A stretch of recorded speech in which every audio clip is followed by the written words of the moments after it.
Jesus se volta para eles e os repreende. Veja o que diz o verso 40. Disse Jesus: porque sois assim tímidos? Como é que não tendes fé? Por que vocês são tão medo? Por que vocês estão com medo? A timidez aqui pode traduzir como medo, não é? Por que vocês estão com medo? Por que vocês não têm fé? Com que base Jesus repreendeu os discípulos por isso? Porque, num certo sentido, eles tinham fé. Tanto é que eles foram acordar Jesus, não é? Se eles não crescem que Jesus podia fazer alguma coisa, eles não teriam ido a Jesus. Mas então por que Jesus os repreende pela falta de fé? Não é porque eles não foram procurá-lo, mas por conta da ansiedade, do medo, da aflição e do tormento da alma deles diante daquela emergência, diante daquele perigo. Jesus não tinha dito que eles iam para o outro lado? Então eles deviam ter confiado de que eles chegariam no outro lado. Eles chegariam no outro lado. Eles deveriam ter se lembrado de todos os milagres e do poder que Jesus tinha demonstrado até então. E que, portanto, Jesus era o Filho de Deus e que as águas do mar não poderiam tragar o Filho de Deus. Eles deveriam ter confiado e ficado tranquilos, e não cheios de medo, pavor e receio, porque aqui a essa altura, a angústia dos seus corações revelava uma deficiência na fé e na compreensão que eles tinham a respeito de Jesus.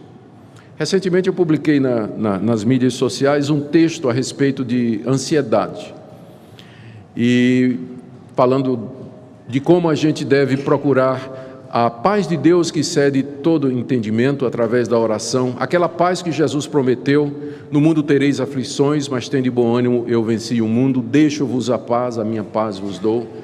A Bíblia está cheia de promessas de que Deus nos dá paz e tranquilidade no meio das aflições e das angústias. Uma pessoa, uma não, várias, nos comentários lá disseram assim: que o senhor não sabe o que é isso, e isso aí só resolve com remédio. Só remédio para resolver isso aí. E eu respondi dizendo: eu não estou dizendo que há situações em que a ansiedade, a angústia, o pavor é resultado de alguma deficiência química, hormonal, algum distúrbio que é classificado aí no manual de psiquiatria e de psicologia como tendo várias causas ou nomes e efeitos e assim por diante. Eu não nego que estas coisas possam ajudar. O que eu estou combatendo é o fato de que a crença generalizada de que a única maneira de você combater a ansiedade, o medo e o pânico e a preocupação é indo para o psiquiatra, é tomando remédio. Quando claramente você percebe no relato bíblico de que muitas vezes a ansiedade é falta de fé, o pavor é falta de confiança em Deus. Eu não estou dizendo que toda vez é isso, mas eu estou dizendo que talvez mais do que a gente imagina, os crentes ficam apavorados, ansiosos e angustiados pela dificuldade de confiar em Deus, que é o caso aqui dos discípulos. Rivotril não substitui fé, não. Não substitui. Há casos em que o problema é uma deficiência mesmo do crente. Ele não compreende quem é Deus, ele não consegue confiar nas promessas de Deus e descansar. E também uma falsa compreensão do que é paz. Porque paz nem sempre significa um sentimento gostoso e tranquilo diante de nós. Você pode estar com seu coração galopando, uma tempestade no seu coração, e ainda assim a sua intenção e o seu propósito está firme em Deus, e você está confiando nele. Ainda que dentro de você haja um temporal de vento, mas você está firme. Essa é a paz bíblica, não significa um sentimento de bem-estar o tempo todo, porque isso depende de uma série de outras coisas. A paz de Cristo, o nome já está dizendo, é uma paz que se centra nele e que confia nele e descansa nele. Por isso que Jesus repreendeu os discípulos dizendo: por que vocês são medrosos e por que vocês não têm fé? Eles tinham, mas era uma fé deficiente.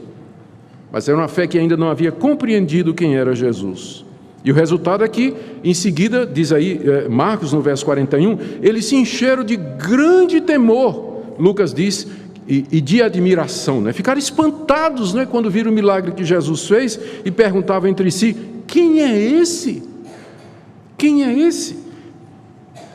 Como judeus, eles sabiam que somente Deus mandava no mar. Foi Deus que abriu o Mar Vermelho.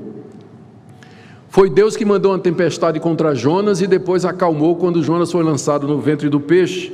O Salmo 89, verso 9 diz assim: Tu dominas, ó Deus, a fúria do mar. Quando as suas ondas se levantam, tu as amainas, ou faz com que elas repousam. Os judeus conheciam e sabiam que Deus é quem mandava no mar. Ou o Salmo 93, 4: O Senhor nas alturas é poderoso, mais do que o bramido das grandes águas e mais do que os poderosos vagalhões do mar. O judeu sabia que uma das qualidades de Deus, um dos atributos de Deus, é que ele dominava o mar. E agora eles veem aquele que estava dormindo fazia 2 minutos ali, se levantar e com uma palavra acalmar uma tempestade no mar da Galileia. Quem é esse homem que faz coisas que só Deus faz? Quem é esse homem? Se eles tivessem compreendido, eles teriam acordado Jesus, mas com o coração tranquilo, dizendo: mestre, o senhor precisa fazer alguma coisa, senão nós vamos para a glória mais cedo. Gente, o que é que Marcos quis mostrar aos seus leitores ao registrar esse milagre de Jesus? Primeiro, aquilo que ele já havia contado, o que Jesus já tinha dito através de parábolas, que o reino de Deus havia chegado, mas que ele não era percebido por muitos. Lembra da parábola da candeia que Jesus contou? Lembra da parábola da semente de mostarda? Lembra da parábola da agricultura, que a semente cresce de noite e o homem não vê, não sabe como? Aquele milagre feito lá no meio do mar, naquele barquinho, uma demonstração da glória de Deus, de quem era Jesus, foi testificado apenas por 12 pessoas. Enquanto que os outros barcos e a multidão nos extremos, eles não viram nada, não souberam de nada. É a natureza do reino de Deus, que não é visto por todos e não é conhecido por todos. É isso que esse milagre ilustra também. Ele também mostra a razão pela qual os discípulos, durante os 3 anos do ministério de Jesus, eles não saíram anunciando que Jesus era o Filho de Deus. É porque eles foram lentos em perceber isso. O Evangelho de Marcos registra várias vezes em que Jesus diz para os discípulos: vocês estão devagar, a ficha não caiu ainda, vocês não entenderam quem eu sou. Várias vezes. Eles demoraram em entender quem era Jesus. Eles só entenderam depois da ressurreição, quando Cristo apareceu e abriu o entendimento deles para eles perceberem o que dele estava escrito na antiga aliança. O alvo então desse milagre é mostrar a divindade de Jesus ao lado de sua plena humanidade. Aquele que estava dormindo, cansado, sobre um travesseiro, num barquinho no mar da Galileia, era o poderoso Filho de Deus. A humanidade e a divindade de Jesus colocados lado a lado ali. Por que isso é importante para os leitores de Marcos? Porque eles vão saber por que Jesus morreu. Jesus morreu porque era um homem que cansava, que dormia, que tinha fome. Mas aquele homem que morreu é o mesmo que comandava a natureza. Aquele que morreu na cruz é Deus e homem. Por isso a sua morte tem valor, por isso a sua morte tem poder para salvar pecadores. Termino então com a palavra, primeiro, aos que estão nessa manhã aqui, caídos, desanimados, se sentindo culpados. Jesus é o poderoso Filho de Deus. Ele tem poder para perdoar os seus pecados, restaurar a sua vida. Ele é nosso eficiente intercessor diante de Deus. Creia nele, confie nele, descanse sua vida a ele. Talvez você esteja aflito, angustiado, atormentado por problemas, contrariedades dessa vida. Nosso Salvador tem todo poder no céu e na terra. Não seja tímido, mas creia nele, descanse nele.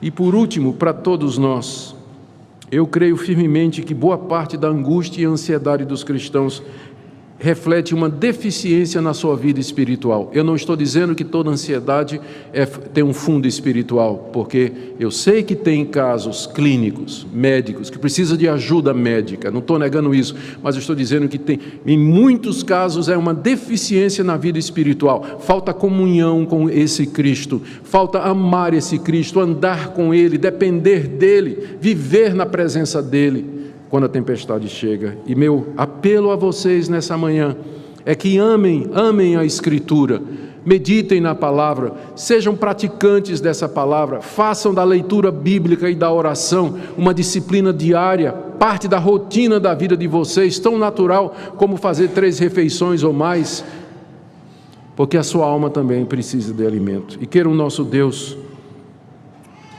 nos iluminar e fortalecer na fé que há no Senhor Jesus, nosso Senhor e Salvador. Amém?